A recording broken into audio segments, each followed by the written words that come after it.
Oh my gosh, this is so cool. Well, I was thanks like for. nervous. I didn't know how to add myself in. I'm glad this is your first IG Technology. Live. Yeah, I'm new here. My mom All right, well, told me it looks like people are joining. So, do you want to introduce yourself to the good people? Tell them who you are, where you live, what you do full time, and what you do freelance.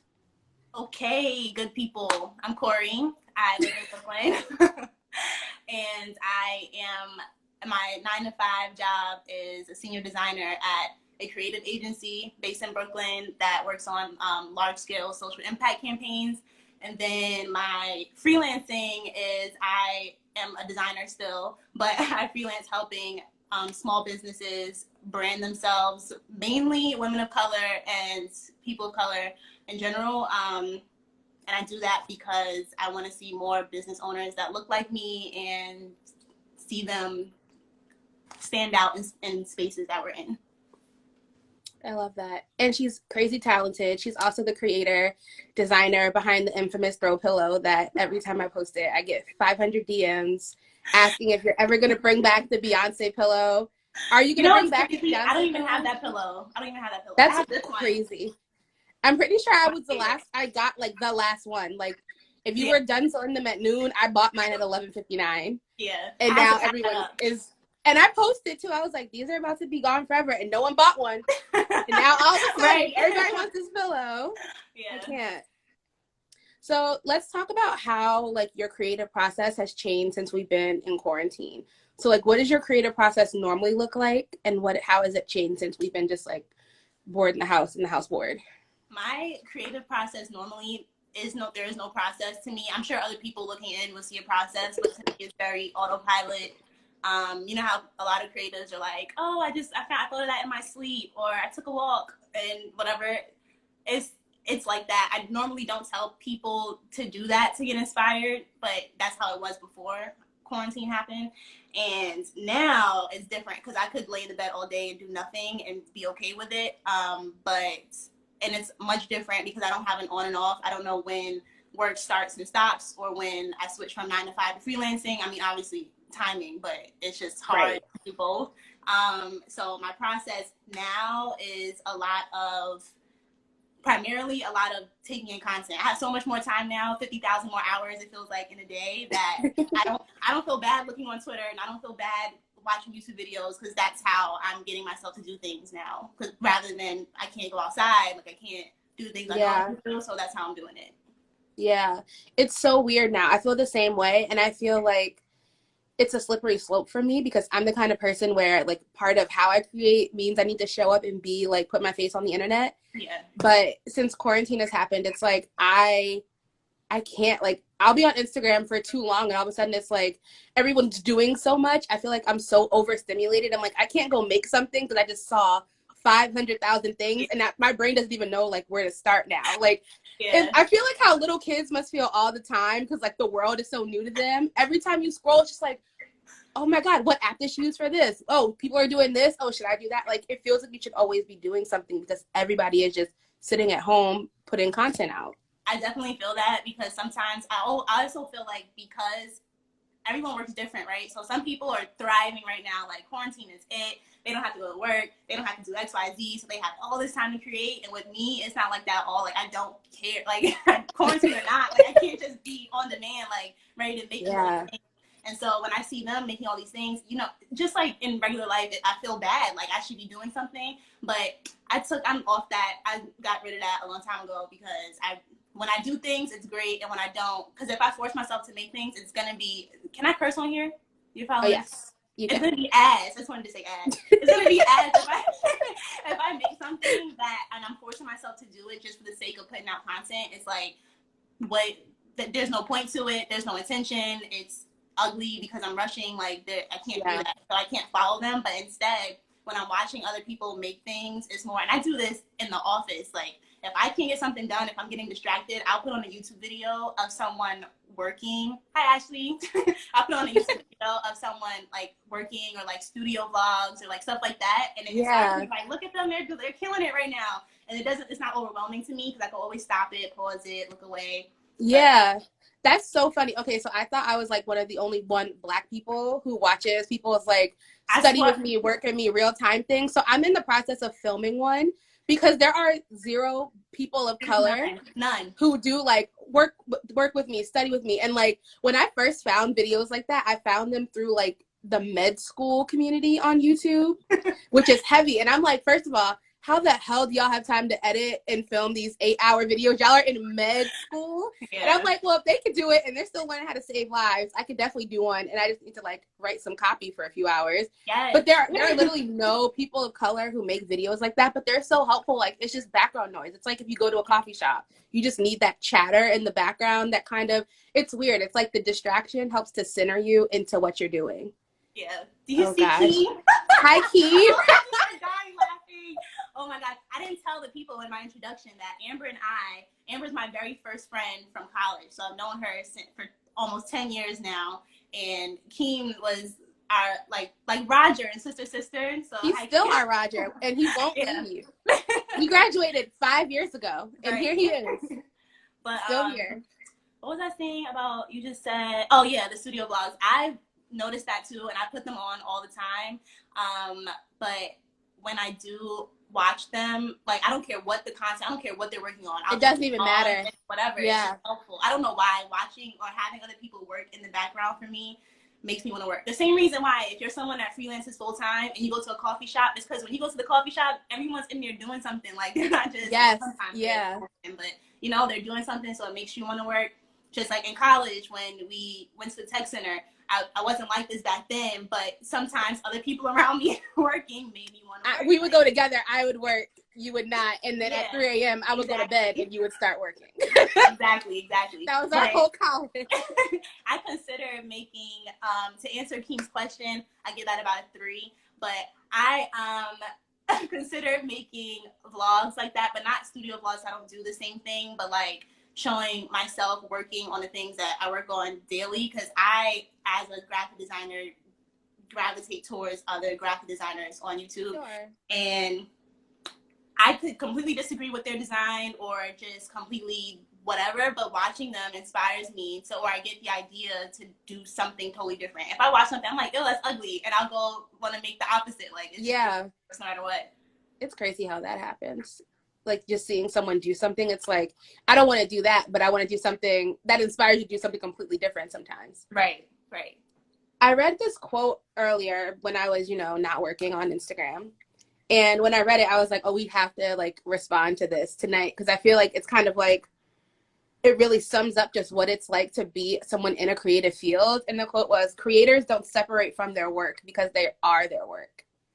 Oh my God. And I think like, when you think about like I hate the word influencer, but like influencers, like that is physically true. Like you are in a sense the product, even if you're not the product. Yeah. But even for like a graphic designer or a developer or anything, it's like you're so in it. There is no separation. Like you're really never not working. Yeah. And it's inspiring in some points because it's like, oh, I can make something. I always know like if I can get into my bag, I can make something. But it's also like so screwed up because it's like, wow, I'm never not working.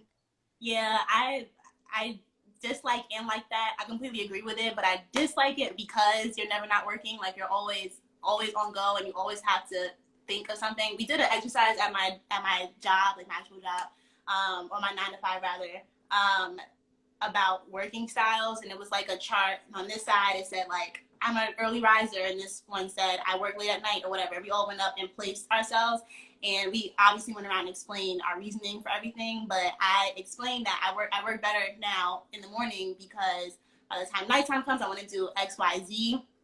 But then I had to stop myself because I don't stop really. Like I'm always, I don't want to say I'm done working at 6 o'clock, period. It's not like that because I'm always constantly thinking of stuff. I see things on TV, even if I'm talking to my friends or we're in the group chat all day. If I'm in the group chat and one of you says something and I'm like, oh, this could work for such and such. Like it's just always on go. So that's really annoying. Like I can't stand it. But I also like that quote because you are, and that goes back to being inspired, I guess, because you are what did you say? You are the work, you're the product, yeah. The product, yeah, you are the product. I always try to remember that I'm in control. And so I don't think that there should ever be a point where someone's telling me how to do my work, how to do the work that I'm doing, and when to do it. Because you're the product. So it's like almost like everyone, when you're creative, every single person is your client, whether you are hired by this person or not, whether they're paying your check or not, they're all your client. And so everything from transparency about when you can do things to being able to actually do the work if you have the capacity or if you have the skill to do the work or anything like that is all up to you. And so it's just a big deal for me, because if I think the opposite and I think that I'm on someone else's time and, oh my God, they need this deadline right now, I have to get this, then I'm out of control, and then I'm now afraid to take breaks, and now I can't watch my YouTube videos, and now I can't feel the need to watch TV because I just have to create at all times, and that's annoying. But it's all about talking to yourself and getting yourself out. That's so real. That's so real. And especially, like, I think a few, like, up until, like, towards end of last year, early this year, I was still doing like some client consulting, and I realized like probably 2 years into working, like taking on freelance projects and doing stuff for clients, that I hate client relations. Like, I don't want to, it's one thing to have to turn out a project for someone, but to have to manage a client is a completely different thing. It's a full-time job in and of itself. Like, before you do anything that you actually have to produce for them, just telling them like, hi, I need you to sign this contract. I need you to send that payment. You didn't give me, like, that alone was just like draining me. And by the time I would do all of that, plus do the actual work, I didn't want to do any of my stuff anymore. So I'm lucky that in a way that all of that is done. I'm pretty much like, I'm very, like, I'll do some consulting things, but nothing where it's like, I am the consultant. Like, I like to be with a group of consultants because I can't. But client expectations are so crazy. So in the middle of like a quarantine, how are you trying to like be realistic about what you can do for people? Because I think on a given day, everyone thinks that when you hire a designer, first of all, you like email them on Monday and you get your design on Wednesday. So there already is a skewed perception. There's this like skewed perception. They email me on Wednesday at 2. I better have it by 5 o'clock on Wednesday. That's how it's crazy. And then like, no one understands what like an actual revision is. People don't understand like, oh, I don't like that. Can we tweak it? That's not like a revision.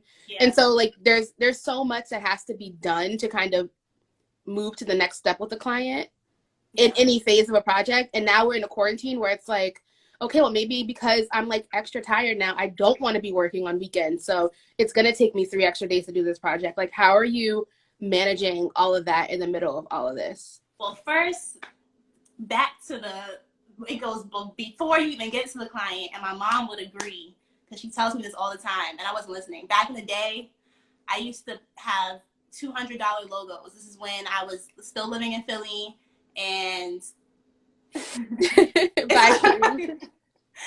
don't know how you do this, like talk and then do the questions, but I'm gonna let you do that part. Okay. But they, so when I was in Philly, I still had $200 logos and whatever. I was just not charging enough, but I've always been working. I've only freelanced one time, like full time or whatever, and I wasn't even taking that seriously because my mom was still paying my rent at the time, so I didn't care, like whatever. I don't need money. But now, fast forward, in retrospect, I would never, like, I should never have been charging that low. And so everyone always tells you, raise your price, raise your price. I didn't understand why. I didn't want to rob people. But the reason is because as soon as you change your price, you get the clients that you want to work with. Oh, 100%. If your price is too low, you're going to end up with people that nag you constantly, want things an hour later, hit you up at 1 o'clock in the morning, and then calling you at 6. Like, where's my stuff? Like, you're always going to get people like that if you charge too little. So you have to, one, charge the price point that you want, and then you're matched up with people that are more likely to mesh with you. And then intake as well, it's not just the same thing as when you're going for an interview for a job or whatever. When I want a job, whether it's freelancing, I want to get this client, or I want this full-time job and I'm interviewing, they're interviewing me and I'm interviewing them. Like, they have to work for me and vice versa. Like, 100%. So it's a big courting game with the clients. Like, as much as you want to be like, oh yes, I can do this, I can do X, Y, Z, I can do it this fast, blah, blah, blah, whatever. But you got to be realistic because 1, you can't, and 2, you don't want to. Yeah. Like, you don't. That's real. And 3, if they are expecting you to do that, and you know in the back of your head you're only putting on this front to get this client, it's like, is it not? It's not even worth it. Like whatever. Yeah. So, but once you people don't realize like how, and I think it's because in the creative world we've become so like allergic to just talking about like money. Money is seen as like this bad, dirty thing, and I'm like, it's fine if you just want to do your art for art's sake, but however, like at the end of the day, do you want to eat or not? You need to make money. Like that is directly correlated to how your inspiration, how your creative process is going to look. Like, you can't be inspired when you're struggling every day to pay your bills because you're charging 10% of what you should be charging. Right. You're not going to be inspired. You're not going to wake up and have the energy to do something when you're doing like I was doing consulting projects and getting paid like $200 a month, and I was easily doing like 10 hours of work a week. And you eat right through it on top of that. And you're so tired. And then at the end, when you come back to it, you blame yourself. You're like, why am I so tired? Why am I so low energy? I need to invest more in myself. Maybe I should take a course. Maybe I should buy a new whatever. Maybe I should get a new tool. Or like, why am I so like stuck in this rut? And it's like, no, it's because you're so afraid to ask for what you're worth, and you're devaluing yourself. That's how it feels to be devalued. If you've ever ridden in a car that should not be on the road, you know what it feels like to be putting something through something that does not have the value to be where it is. And we do it to ourselves all the time. And then we're like, I guess I'm just not creative. Like, no, you need to just charge $1,000 more for what you're offering. Yeah, I feel like anytime I'm working on a job, and it's definitely trial and error, because you don't want to just come out the gate charging $5,000 for a logo. Like, you just, who does that? Yeah, you have to be able to justify your price. But if it's trial and error, so you're realizing as time goes on. This is just like a side thing for people that don't do it. Like, I time track everything, whether I'm working hourly or not. If I charge someone $1,000 for something and they're not hourly, it's $1,000 flat, I still track my time, because I need to go back into the project and see that my time was worth $1,000. If I go back and see I was making 6,000 hours, that's spit. I'm not good at math, but so because I spent this many hours on this project and it was way too much, more than I expected, then it's like, well, now I'm going to raise my price. And so when I have, after you get the client, now I'm at the point where, in this scenario, now I've already raised my price. I have the price that I want. I've weeded out clients that I definitely do not want, that don't pay enough. I've courted this client who has courted me as well, and now we're working together. At the point that we're working together during quarantine, managing their expectations, it's a lot of transparency. Like, if you can't do it, don't say you can do it. Like, that's it. I'm very honest with all of them. I am not an agency yet. I am not full-time freelancing. I have a full-time job. And so that means from 9:30 a.m. to 6:30 p.m., I am definitely working on something else. So don't expect me to be super, like, they know all of this before they even sign a contract. And so there shouldn't be an instance, quarantine or not, where they're expecting me to have something at 4 o'clock when they hit me up at noon. Like, that shouldn't happen. Another thing with expectations is that if it ever goes beyond what you expected, recently today, in fact, I had a project where the ask was, I felt like it was becoming more than I anticipated, and whether that was on my end of lack of communication or whatever, I picked up the phone, I called her. And that's one thing, because we don't like getting on the phone, but we don't have time for all of this. And the phone changes people. The phone changes everything. And then also, but when you want to get on the phone, make sure you say, are you free? Are you available? Because I just posted on my story. Like, just because I'm at home does not mean you have access to me 24 hours a day. Like, that doesn't mean that's that. another thing I found during quarantine. Like, projects that I work on, people are like, oh, sorry, I know we said we were doing Zoom at 6, but can we actually do 4:30? Like, just because I'm in the house doesn't mean I'm available. Right? No, we cannot. 6 is 6. That's what I'm doing. Like, boundaries. Definitely. But as long as you're like very like open communication and willing to get on the phone and have faster communication, and I was just telling y'all before or yesterday, whenever that was, I talked to you and Jordan so much. Like, it's really crazy. If we time tracked how much time we talk to each other, we could be millionaires. If we spent all that time doing anything else. But if I had, I was telling you, what did I specifically say? I said when I type emails. So if I have something and I'm trying to get across an when we're like connecting people. Yes, connect. That's what it was. When someone sent me an email connecting me to someone else for a project, and I was very impressed with the email because it was concise. It got straight to the point. It didn't say more than I need to know. It didn't oversell. Like it was just very to the point. And so I was like, I started paying attention to doing that when I speak, when I email, all of that. And so when it comes to expectations for clients, I'm firing off when I'm typing the email because I either have an attitude or I don't like the way something's happening. Like it's an expectation thing. So anytime I'm emailing or communicating about expectations being miscommunicated, I'm definitely someone who internally will be like, and beep, beep, beep. Like I'm cursing in my head, I'm typing on this stuff. Yeah. By the time I get to the end of the email, it's not professional, so I need to go back and delete at least 4 sentences. That's it. Yeah. They have to go because I know that I'm managing their expectations, but I also have to manage myself. Like I need to realize that if they're expecting too much from me, it's because I couldn't communicate it properly. And so now Ashley said she loves your energy on email, so you're doing great. Thank you. Do you know something that one of my old supervisors told me once? She told me that when you have to write like a crazy email, like someone has clearly someone's disappointed you or they're not meeting an expectation or you have to communicate something that's just not positive, write the email as you would write it, as you see fit to write it, and send it to yourself.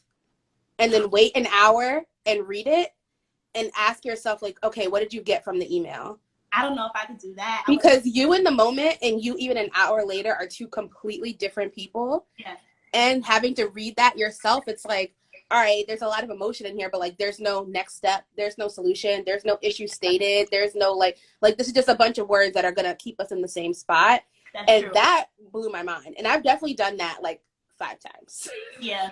I definitely, like, when I go back sometimes and I read even emails that I've actually sent, or for some reason at work, I guess because we're mostly on Slack, and Slack is a little too casual for me sometimes. Very casual. Like, if I have to say something and I know it might be taken the wrong way, I take it to email just because I just think it's more formal. I think it's easier for me versus Slack. I'm sending, you know how I text how I talk. So I send 5 texts to say 1 sentence. So I'm going to work on that. My bad.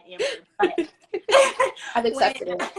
When I'm in Slack, I'm firing off and I'm like, well, what I was told was, boom, this is what we're going to do. Boom. I did this. Boom. Not my fault because, and it's not, I should never be with all the booms that. In there too. Yeah, basically, I should never be doing that. And so those are things that I would rather take to an email so that I can look at the whole email, read it back and be like, Corey, you're bugging, and delete 5 of those sentences because I don't want to come off it. In no way, shape, or form should anyone get me to the point where I'm arguing over an email, trying to be sassy. Like, that's not, I don't need to do that. Like, I just don't. And so, especially since I'm very, so I don't dance around stuff. If I have a problem, I like for it to be solved immediately. And so I think the best, most effective way is to be very clear, very concise, and to include what you think the next step is. Yeah. Because otherwise, it's just like, oh, thanks, I heard your anger. Next. Right. Like, thanks for that. Do you feel better? Like, right. Okay. You good? So, you good like now? I said, by 3 o'clock. So like, you'll send a whole mad email, and it's like, wait, am I still on deadline? Like, it's a waste of everybody's time. Yeah. One thing that I really struggle with that is DMs, because like I love and hate DMs, and I feel like because of like the space that I create, and I'm not allowed to say that I hate DMs. Because like you should be grateful that people are engaging with you and asking questions, which I am. But people also will like talk to me crazy in DMs, and I'm like, this is crazy. And like you said, when you're a creative and you kind of are the work, you are the product, and you're never not creating, it's like you can't just be like, oh my God, like I have cramps and I'm tired and I don't feel like answering this, so I'm gonna just say okay and like this and move on. Because if there's so much perception, and now you've made the client mad, or you made the client feel like you don't value them, or you're not taking time for them. But like social media is so weird because people really think that they know you, and it's like I'm glad that I'm a lot of people's like friend in their head, but you don't know me. Like, there's no reason for you to be sitting me like asking me 4 days ago you posted something in the one corner of your apartment. Can you post the link? Yeah. First of all, good morning to you too. Hello. Hi, yes, I'm fine. I hope you're also well. Yeah. And also, like, what are you asking me? Like, but you have to be social. And so much of being a creative too is using social media to help grow your network, showcase your work. It's basically a second portfolio almost. Yeah. So how do you balance your boundaries on social media? Like, are your DMs crazy? Do you respond to every one of them? So my DMs are definitely crazy. As most people know, people don't know this because they think like whatever. My close friends is everyone. I hate to break it to them. My close friends is all of my followers. Anyone that I know personally and is not a client of mine or not a coworker is in my close friends. My clients and coworkers are the only ones that are not in my close friends. Period. As soon as you become a client of mine, you are taken out of my close friends. I will go and what's her Instagram again? Oh yeah, and she goes because or he goes because it's my close friends, there's nothing close about it. Like I post whatever, I don't care. But oh yeah, my parents, sorry mom, my parents aren't my close friends either. But if I post to my close friends, there's nothing close about it. It's just certain things that I wouldn't want people to share, or people still share that stuff anyway. But I want them to feel less open to sharing what I'm posting, or to just feel like, you know, I don't want people to have access to me all the time or whatever. So social media, that's one thing, the close friend situation. I also don't post on my story enough to really care. So it's like, that's that. But my DMs, aside from the replies to story, which is why my DMs are mostly crazy, and it's hard for me to keep up with ones that are not replies to stories. Mm-hmm. I don't reply to every DM because I can't and it's impossible. And if I did, I would have to carve out a time. Like there's two options. I would either carve out an hour of my day to sit and respond to all DMs. That's literally what I do. Yeah, or I would have to hire someone to do it, and then that's not right because that's not me. Like, right. So it doesn't work. So what I do instead is I don't reply to the filler stuff, like people sending emojis. I don't reply to emojis ever. It's like, what's the point? And I don't reply to anything that, or I don't want to say I don't reply. I do let them know that I saw it, but I'll say, can you email me or whatever? Yeah. Because it's something that needs to come out of my DMs. I know I'm not going to be in my DMs every day following that thread. It needs to be in an email. Yeah. Yeah. How do people assume that DMs work? Like, it's not Gmail. I can't go be like, oh, someone, I forget who it was, said that they needed blah, blah, blah. Let me search that. Like, that's not how Instagram is giving it to us. At all. So if it's something, especially if it's something that I want to give you money for. Yeah. Then it should never be hard for me to pay you. Yeah, right. So if you sent me a random DM with 6 emojis and you're thinking that we're doing business, like, who do you think, have you ever in your life been like, I bet that deal was done over Instagram? Yeah. I bet she commented on her post and sent her own post, and from there they exchanged money. Never. I need the boundaries. It's the same thing as, you know how some like tech companies I don't know, whatever companies that have a work phone and a personal phone. My phone, they're both my work phone. My work phone is my personal is my work phone. So when I get random phone calls on a regular day, I'm not, well, to this day, I don't answer my phone for phone calls I'm not expecting. It's an access thing. It's my boundaries have been crossed. Yeah. I screen everything. Leave me a voicemail. Leave me a voicemail only because now they put transcripts of voicemails. If they didn't do that, honestly, don't leave me a voicemail. If you called me, I don't answer, send me an email. Yeah, because why are you calling me and we never scheduled a call? We never scheduled anything. It's hard because, like, I mean, I don't know about your phone, but I get a lot of calls about my car's warranty, whether I have a car or not. Like, I get all these spam phone calls. I keep getting, I get stuff from Petco a lot. Yeah. I haven't had a pet since I was like 11. So I always equate that to the same thing as my DMs. My DMs are cluttered. Yeah. They're full of shit. It's a lot of stuff in there. Like, and people are sending about all types of things. People sending me mixtapes. People sending, like, it's just stuff in there that I just don't. I don't have, it's taxing for me to go and look through everything. I'd rather you email me. There's a huge giant email button. There's an email in my bio. There's everything, every single way for you to communicate with me outside of Instagram is there. And so I feel like we should utilize those things. And that's not to say some people do take DMs in their for business stuff. I'm not one. I mean, I do. I'll respond if they email me, but I'm not one to engage in full conversations in a DM. And I've also had experiences where potential clients would DM me and then I'll respond, say, hey, can you email me this? And they'll say, sure, and then continue the conversation. Yeah. And when I don't respond, and especially I only look through my DMs once a week, literally, on Sunday, that's my day. And so if I go and I look back on Sunday, it's been 4 days, I'll see the message will say stuff like, oh, you're not responding, blah, blah, blah. Or they'll take it out the DM and then comment on a post of mine or something. Like, it's very messy where it's like, this is a boundary that I have set. I told you to DM, I told you to email me, should have emailed me.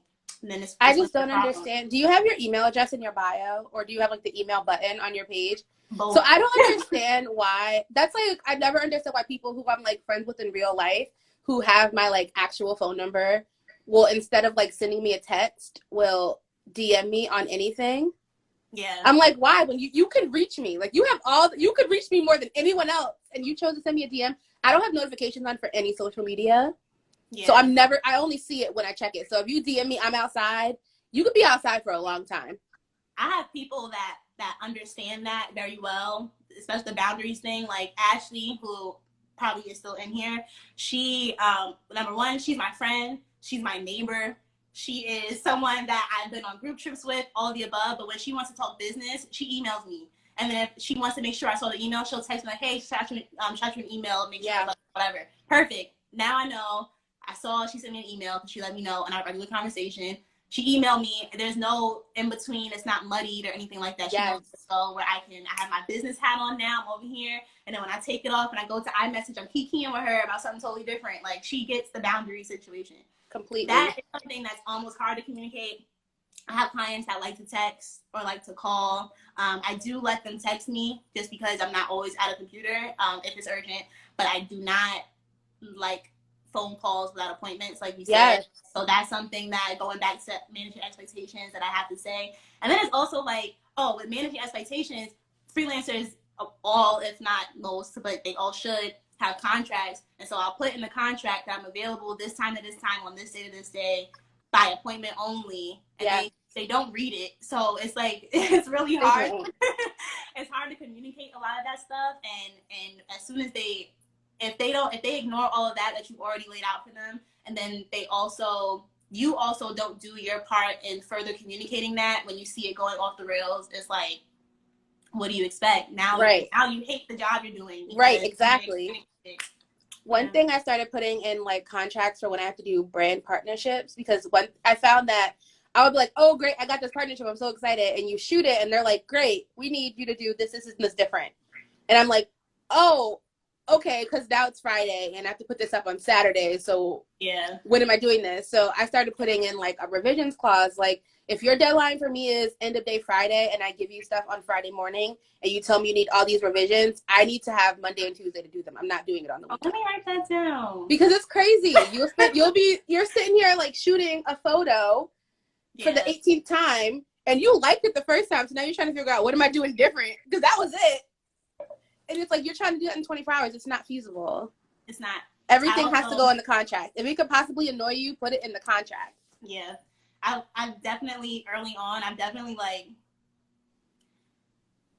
shut down. What do you call that? I fired clients or whatever. I mean, offboarding. But offboarding, yes. I've offboarded some clients before because, and it wasn't 100% their fault. Like, to be completely honest, when I first started, I've had to offboard clients because I was not clear with communication, and now the expectations are so far distant from, like, mine are over here and yours are over here that there's no mending it, and it just doesn't match up. And you hate each other now. Yeah, basically, it's like, now what? And then on top of that, I took some of their money already, so now I have the moral dilemma, like, it's a non-refundable deposit, but I messed up here, so what do I do? Like, do I need to send the money? I don't, but, you know, if it's my bad, it's to your discretion, but if it's my bad, at that point, I probably have done enough work to have, like, to make up for what I was paid for. Email alone, that's enough time. Hi, EJ. Oh, hi, EJ. But all that, the expectation, that's the biggest part of client work to me, because a lot of people that don't like client work, like you said, it's really just dealing with people and the communicating. And I'm not someone, I don't like talking. My mom laughs at me all the time because I will sit in a room full of people and not speak for hours. Like, I've seen it. Like, hello, and that's it. That's it. Like, that's it. And so for me to be in a position from 9 to 5 and then 5 to 9 still doing jobs that have to do with dealing with people and talking to people is taxing. That's probably why I don't talk to people outside of work, because I do it all day. Like, I don't how much more do you want? But when it comes to that, I have to really pull myself or push myself rather to be able to communicate those things. And I take notes before I go on every call to make sure I'm like I said, hitting every point, being clear every time. If I'm leading a call or a meeting, the first thing we're talking about is what is the purpose of this meeting? Yeah. Because like, why are we just on the phone to say we had a call? Yeah, that doesn't make any sense. And we're not cutthroat, Keem. We're communicative. There's a difference. I had a call today. I think I started talking about this, and then I went on a tangent, but whatever. I had a call today that could have went left, and I was hoping that it wouldn't. It's a client that I like a lot, but the expectation, we had a miscommunication. And so when it came down to it, I was like, I could have got really, really angry because I was just like, this is a lie. I don't know what to do, whatever. But I decided, like, let me relax. Let me read everything. Let me go back and look at what the original conversation was about so I can see where I went wrong. And so I can be more advised when I go into this conversation that I'm about to have with her. And so I went and took my little notes or whatever to make sure I knew what I was talking about. And it was a great conversation. And now I'm moving forward with better expectations. So that's communication. Communication. Right. Going back to more of like our inspiration topic. Mm-hmm. Now that we're in the house 24/7 and you moved, how long before quarantine had you moved? Had it been like 3 or 4 months? It was more than that. I think. No. When did you move? I think September. Okay. Like that. So I've been here for like 6 months. Yeah. But you know, we're in our spaces all the time. We both live in apartments, so there's not like we can't go to like the East Wing to work in the West Wing to live. We're in one space. So like, what's your like space routine looking like? Like, how are you keeping like a workspace and a living space? That is so funny because my mom, when she was coaching me on how to talk to you today, she was saying I need to talk about how I turned my 2 square foot apartment into a mansion. You did. I have divided every single piece of this apartment into a different room. I have a break room. I have an office. I have a lounge. Whatever you have at work, I got it in here. I have a library. I have a patio. I really do have a patio. I have all those things. And so when I wake up, I go to work. So I get up, I get ready, I get in the shower, all that stuff. My commute is from the hallway down. Like I take my commute. I sit in my office at 1 o'clock or 2 o'clock. I go to the break room, which is the kitchen. I sit in the lounge, the living room, and I eat my food that I made at lunch in my office. Like all those things, I refer to them as those things. So when I'm on the phone with EJ or somebody, they're like, what are you doing? I'm like, oh, nothing. I'm on my way to the break room because I'm walking to the kitchen. Like I have to get in that mindset or I'm going to go crazy. I live here by myself. It's small. Yes. And so this is just what I have to do. And I make sure my bed is off limits until I'm going to sleep. Off limits to everything. I cannot, like, there's no naps. My laptop has never seen that bed in this apartment. And it can't. Like, no screen bigger than an iPad needs to go in that room. Ever. If I was on the bed doing work, I would be in bed. I would be sleeping. 100%. There'll be no work. Yeah. So otherwise, like I definitely have all my spaces, and I make sure I sit in each space. If I get too tired in my office, I go to the break room and I sit in the break room for an hour. When I'm done with the break room, I'm uncomfortable. My back hurts. I go to the lounge. I'm in the lounge right now. This is where we're chatting. So it's like I have to make sure I go to those different places, or I will go crazy. I didn't even know you were here for 2 months. I had no idea. I'm having the time of my life. So you're going out every day. You're like, I've been doing laps. You're like, I got 15,000 steps in before 5. What are y'all talking about? Exactly. I'm doing everything. But I also make sure I do. Hey, Sheena. Hi. I also do make sure I take breaks. So I like outside, and so, but away from people, of course. But when this is going back to what I said earlier about being in control and how, like, if you let someone tell you when to do your work, how to do it, why you're doing it, all those things, and you're like very set on that person being your employer rather than your client, then you're afraid to take breaks. I have taken on the mindset of not being afraid to be unemployed, not being afraid to let go of that client, because I need those breaks. Those breaks are the main thing that keep me inspired, basically, especially during quarantine. I don't want to ever have the fear of not being able to take a nap or pick up a book because I have this deadline to meet or whatever. Like like I said, I work 9:30 to 6:30, and so at 6:30, sometimes I don't want to go ahead and do my freelance work. I don't want to do it, or I'll have a deadline at 10 o'clock. If I am exhausted and I sit in front of the computer and I'm like, I can't get this done, I would much rather take 30 minutes to have a break. And when I say break, I don't mean like it's always a nap or it's always this or that. It's whatever I choose to do with that break. If I would rather take the 30 minutes to do that than to take those 30 minutes and sit and be frustrated in front of my computer. Yes. I'm not getting anything new. Nothing better is going to come out of me forcing myself to do that work in that moment than me going ahead and taking a break. And then, get fresh air and all that stuff is real. And you are miserable. Yeah. One thing that I had to get over, because I think that in my freelance work, I've always kind of felt that liberty to take those breaks when I need to and adjust as I need to. But with 9 to 5, it feels so much more structured and rigid that you don't. I learned very early on into like my professional career, you are still a grown woman at work. So you don't have to be like, you don't have to wait until you're ready to drop dead to take a day off. And you also don't have to justify to anyone, superior or not, why you're using your time or why you're living your life like a full grown adult. Like the other week I woke up and I was like, getting groceries right now is a lot for me. Some days I can go out and I feel great about it. Some days I've been giving myself a pep talk to go get groceries since Sunday and I have no groceries. So that's where we're at this week. But I told my boss, I was like, listen, we have a call at 10. After that, I'm offline for 3 hours because I'm going to get groceries. I don't know what it's going to be like when I get there. I don't know if I'm going to have to walk around the block 6 times before I feel good enough to go in the store. And I don't need anyone texting me or calling me about dumb stuff while I'm doing that. I'm getting groceries. I'll be back online at 1. If anything that's on fire, call me, I guess, but it shouldn't be. And you don't have to be like, oh, I was wondering if like maybe perhaps if in like 6 Fridays I could maybe take a half day, but I'll still be on email. No, I'm taking Friday. Period. That's it. I was telling someone tweeted the other day, like, I'm trying to figure out how to take off work while we're working from home. I'm like, you just do Send it. The email. You don't figure it out. You just do it. You tell them I'm taking off because you need it. Like, there's not much. Now, don't get crazy if you have a launch or something. Or listen. Don't be like, hey, I know we were launching that website on Tuesday, but me personally, I can't. I won't be there. Don't get fired over your freedom. But keeping those things in mind, make sure that you're very clear about it's really just everything comes down to boundaries. You need that time off. Just take the time off. Boundaries, and everything. Like set them with other people and set them with yourself too. Yeah. Like if you're not taking breaks during the day, it's probably because you have this like unrealistic expectation on yourself that you're some superhuman. And it's like I wake up and until I drop to sleep of exhaustion, I just do all day. And it's like, no, you're a burnt out half person because you're tired.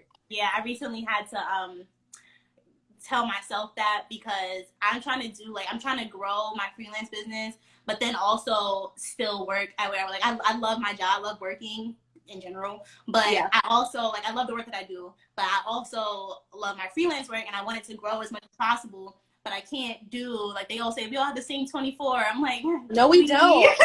Looking at all the people who are working from home right now who have full toddlers crawling on them during video chats, we don't all have the same 24 hours.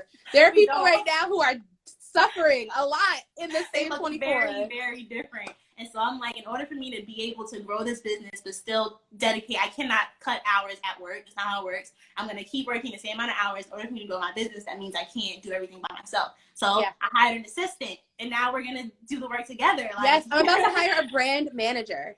Yeah. See, I just need to hire basically outsourcing is my new thing. If I want to grow the way. An area and I want to still do everything I'm doing and maximize my 24 hours the way my 24 hours works for me, then I need to hire other people. And it's the only way. It's an investment, but it's the only way to grow. So. Yeah. Sheena said, have you both already discussed what you do 9 to 5? I actually didn't, but Corey did. Do you want to say what you do again, and then I'll say what I do 9 to 5? So, and I'll give more explanation because when I say social impact agency, they're like, what is that? But I'm a senior graphic designer at a social impact agency based in Brooklyn. And we create large scale social impact campaigns, and that can range from pop-ups to social media campaigns to whatever, essentially. Most recently, it got shut down early because of coronavirus, but it was so well done. We did the sex workers pop up, which was an art exhibit. Made all the artists were majority. I think if there was like 20 artists, 17 of them have sex worker history or are current sex workers, and it was just telling their story and advocating for their rights. And so things like that in that realm of a topic. Another one we did was the Museum of Broken Windows in the same space. And that one was about broken windows policing in New York and how that affects the rest of the nation. So things along those realms, we create experiences or campaigns for to change discourse mainly, or, long run, we want policy change, but in the meantime, we're using art and activism to have these conversations. Back those conversations. Yeah, and so 9 to 5, I am a digital communications manager, which means I write a lot of stuff for the internet all day. I work for the city of Philadelphia, specifically for a program called Rebuild, which is one of the mayor's initiatives to reinvest in parks, rec centers, and libraries in predominantly underserved communities. So these rec centers and libraries and parks haven't seen like any financial investment in them probably in like 40 to 50 years, some longer. Some were kind of just like built and then no one ever decided to like put a fund in place to maintain them. And Philadelphia is a really big city. It's a city with a lot of wage disparity and a high poverty rate. So having something like a nice park or a nice rec center in your neighborhood can kind of like change a kid's life. Mm-hmm. So I work on website copy, social media campaigns, basically anything that will run digital, I have a hand in. And then I also work kind of in partnership with that with Parks and Recreation on social media. So a lot of like words, copy, finalizing stuff, working with designers for all things that are produced digital, and then everything else that I do on the side. So yeah, it kind of is like a nice blend to go from that to doing everything I do on the side. And then I also do like consulting. So people who are working on content who need a consultant, I do that. Yeah, I like how yours, like, you have a more seamless blend because they're not exactly the same, but they flow into each other. Whereas mine, I'm well aware that a lot of my burnout could come from the fact that I'm a designer when I wake up. And a designer, yeah. Like, that's all I do. And so it's like, and I'm also working on that not only being the only thing I do, which is why I'm trying to outsource so that I can grow and now try my hand in other things within my business rather than being the person that's doing all the designing. And so I would love to have a situation where I'm doing two different things, but at the same time I actually like designing, so it's like, why not do the thing that I love all the time? But it does cause burnout. It definitely does. Why you need hobbies. I don't have time for a hobby. I've accepted that. I felt really bad for like 2 months that I don't have a hobby, but I don't have time. Hobby? No, I don't. Yes, you do. I don't have any hobbies that I haven't monetized. Yeah. See? That's the thing. I'm like, oh my gosh, I love this. I should share this with my audience. And I'm like, okay, well, how can I make this a thing? How can I earn affiliate revenue from this? How can I turn, but it's smart. It's still a hobby. To me, it is smart. And I do still like, yeah, it is. It's like, if you can get paid for your hobby, is that a bad thing? No. But speaking of outsourcing, we live in a capitalist society. This is how it has to be. It's the reality of life. It is. But that's why outsourcing is so important, because we don't have time and we're trying to do so much. Like Sheena, who's in here, She Meets City, is a great designer, and we've been working together on some merch that's coming out, and I'm so excited for it. And I'm like, if I would have tried, first of all, I couldn't have attempted to do it myself because it features like this great illustration, and I could not draw a stick. Like, it would have. There's a reason why the first 3 were all words, because I can write and that's it. But knowing that like this is happening, but I don't have to physically be doing it, is just like such a relief. So what are you looking to outsource? And maybe there's someone in here who's gonna watch the replay who could be a resource. I have a long list. So I'm looking to outsource. So basically, client management is the biggest thing. It takes 50,000 hours of my life. Yes. Email. And the worst part is that a lot of them don't result in new clients. Like, a lot of my time is emailing people saying, oh, I'm sorry that we can't work together or whatever. But then on the flip side, because I work with people of color, like, my main thing is working with people of color and women of color to build up, or people of color and women in general, to build up their businesses and like to make them more prominent in these spaces, is like, I can't I can't deal with myself if I turn down a client and then don't offer them resources after. And so a lot of my time is, even if it's saying, oh, I'm sorry, I can't work on this, or this budget, I won't be able to work with this budget, but I also have to go and find them the resources to help them get what they need. Yeah. And so that's something that all the client management stuff and I guess that's admin, whatever, that needs to go to someone else. Like, I need. Cherie says she can help Cherie. Yes. Call me. So girl. you need you need a VA. Yeah, I did hire one recently, but they're not going to be able to do all of it. Like, I have a really, really, really long list of things that I need. I need a copywriter because I'm doing a new website. And I barely speak English. Like, I can't do it, so someone else has to do that. I know. I just rewrote all my website copy, and I'm like, I don't want to do this ever again. Right. I need a lot of the design work that I do. The whole first 2 weeks is research and stuff like that.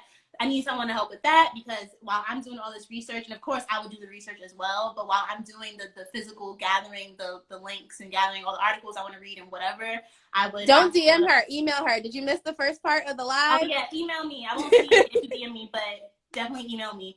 What was I saying? Oh yeah. So yeah, Sorry. I have all of that going on. It's just, I have a lot of things that I want to outsource that I feel like if I could take all that away and spend more time just designing, doing the work, then hello, like, I'd be in big business.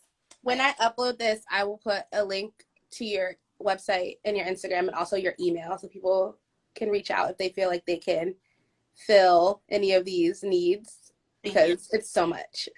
If you DM me, that's okay.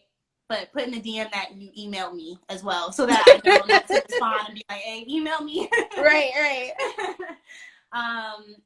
Yeah, it's just, as soon as I can let all that go, it'll be a great time, and I'll have more fun. Yeah. And I'll probably be able to do, I think, because obviously most of my energy goes toward my 9 to 5. Right.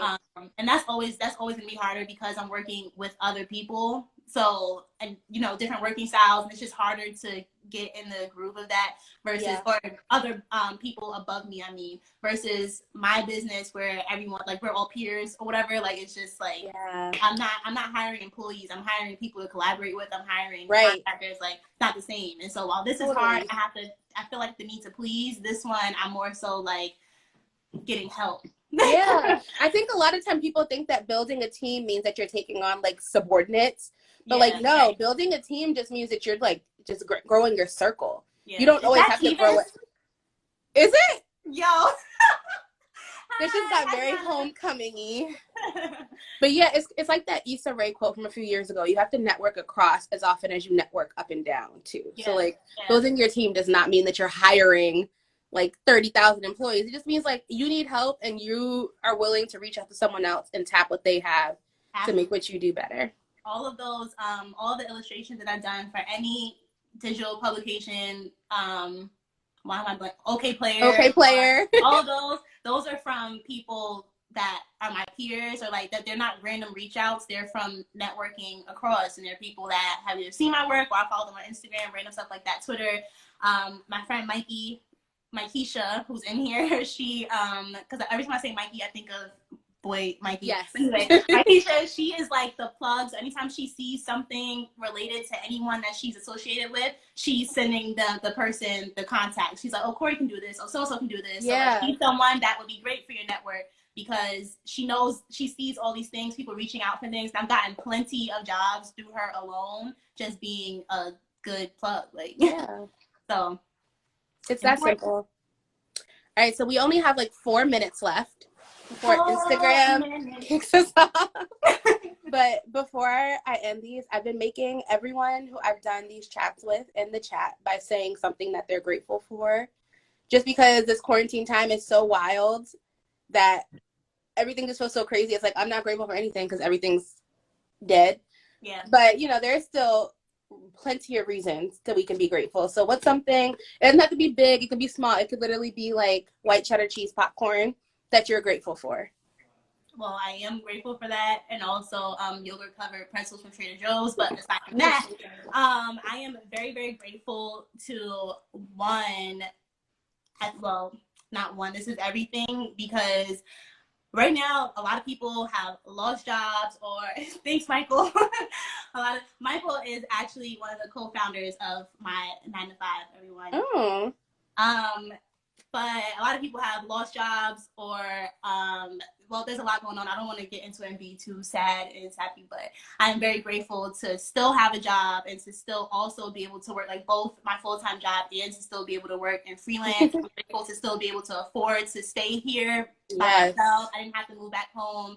There are plenty, all my friends left New York. Like they're all, the people that are not from here, they all left and went home. Like, and I'm not even sure if they'll be back. Like, I'm very grateful to have the foundation, the resources, and the support system to be able to say that I'm taking this as pleasantly as possible. Yeah, I feel the same way. I'm very grateful just to be able to have an apartment that I don't mind being quarantined in. Oh, yeah. Because I liked my old apartment a lot, but I could not imagine spending the last 3 months in that tight of a space. Because there was really not much you could do with that space the way that it was laid out. And it didn't have a lot of light. And I feel like if I was just in a dark apartment for 3 months, I would be in a very different mental state right about now. So I'm surprised I'm surviving in here. But like I said, sectioned it off.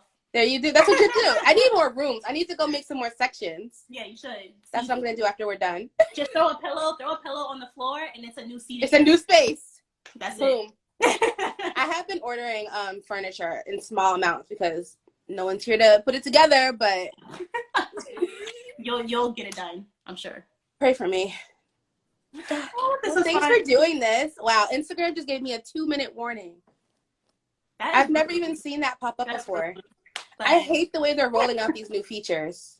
Yeah, I hate it too. Like, tell me before I'm doing it that you're going to do something. But thank you for letting me talk on here. This was great. Connecting me with these people. So everyone, I saw some people hit me up. So yeah. Thank you guys for joining. Thanks for spending an hour just talking to me. We could probably have done this for 3 hours, honestly. Yeah, and I think that there's a lot of stuff that we've mentioned, a lot of stuff just about being a creative and working that we need to do. I want to do like a longer and larger forum with a bunch of different creatives. I don't know how I'm doing that yet, but I want to, just because this is a good time for us to kind of talk about like the state of the plate. Like, what are we all dealing with? How are we doing it? And how are we going to move forward after this is all over? Definitely. We will do it again, Deanna. We will. I've gotten over my fear. First time done. You were so good. Thanks. Anyways, see you. All right, I'll see you in the group chat in probably like 30 seconds. Exactly. Okay, great. Bye. Bye.